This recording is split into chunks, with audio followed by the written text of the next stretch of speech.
The Israel-Hamas conflict, a decades-long struggle etched in bloodshed and mistrust, has once again found itself before the international community. This time, it is the International Court of Justice, the principal judicial organ of the United Nations, that stands as arbiter. The court's recent charges, rooted in allegations of war crimes and human rights abuses, have ignited a firestorm of controversy, exposing the raw nerves of this enduring conflict. Both sides, locked in a cycle of violence and recrimination, view the ICJ proceedings through the prism of their own narratives. For Israel, the charges are seen as biased and unfounded, a continuation of what it perceives as international hostility. Palestinians, on the other hand, view the court as a beacon of hope, a potential avenue for justice and accountability that has eluded them for generations. The heart of the matter lies in the chasm between legal arguments and lived realities.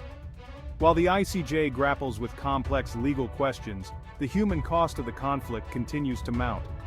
The recent escalation in violence, marked by rocket attacks and airstrikes, serves as a stark reminder of the fragility of peace and the urgent need for a just resolution.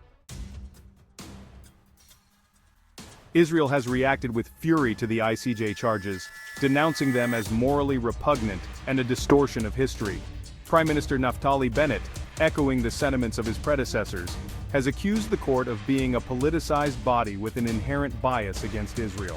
He argues that the Jewish state, surrounded by hostile neighbors, is engaged in a fight for its very survival, and that its actions should be viewed through the lens of self-defense.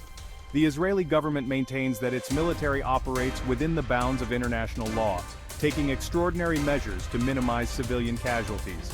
It points to Hamas, the militant group that controls the Gaza Strip, as the true aggressor, accusing it of deliberately embedding its military infrastructure within civilian areas and using its own people as human shields.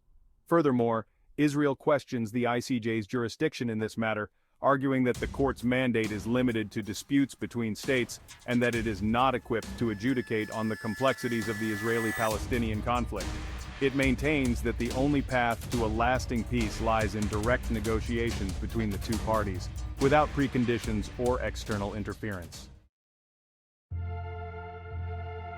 For Palestinians, weary of decades of occupation and displacement, the ICJ charges represent a glimmer of hope in their long quest for self-determination and justice. They view the court's intervention as a long overdue recognition of their suffering and a validation of their claims against Israel. Palestinian Authority President Mahmoud Abbas has welcomed the ICJ's decision, calling it a victory for international law and a testament to the resilience of the Palestinian people. However, Palestinians also express a degree of skepticism, tempered by years of unfulfilled promises and the bitter realization that international pronouncements often fail to translate into concrete actions. They demand more than just symbolic victories, urging the international community to move beyond condemnations and impose meaningful consequences on Israel for its actions. The Palestinian leadership stresses that true justice cannot be achieved without addressing the root causes of the conflict, including the occupation of the West Bank, the blockade of Gaza, and the plight of Palestinian refugees. They call for a comprehensive peace agreement based on international law and UN resolutions, one that guarantees their fundamental rights and freedoms. The ICJ proceedings have reignited a debate about the efficacy of international law in addressing protracted conflicts. Proponents argue that the court plays a vital role in upholding international norms and holding states accountable for their actions, even in the most challenging of circumstances. They view the court's involvement as a necessary step towards ending impunity and deterring future atrocities. Critics, however, question the court's ability to enforce its rulings, particularly when dealing with powerful states that are often resistant to external scrutiny. They argue that the ICJ's judgments, while morally significant, lack the necessary teeth to compel compliance, and can sometimes exacerbate existing tensions. The Israel-Hamas conflict, with its deep-seated animosity and intricate web of historical grievances, presents a formidable challenge to the international legal order. The ICJ's pronouncements, however well-intentioned, are unlikely to bring about a sudden or miraculous resolution. Instead, they serve as a reminder of the international community's responsibility to uphold the rule of law and to strive for a just and lasting peace. Beyond the legal intricacies, the ICJ charges have also played out in the court of public opinion, shaping global perceptions of the Israeli-Palestinian conflict. The proceedings have amplified existing narratives, with both sides leveraging the platform to garner international support and delegitimize their adversaries.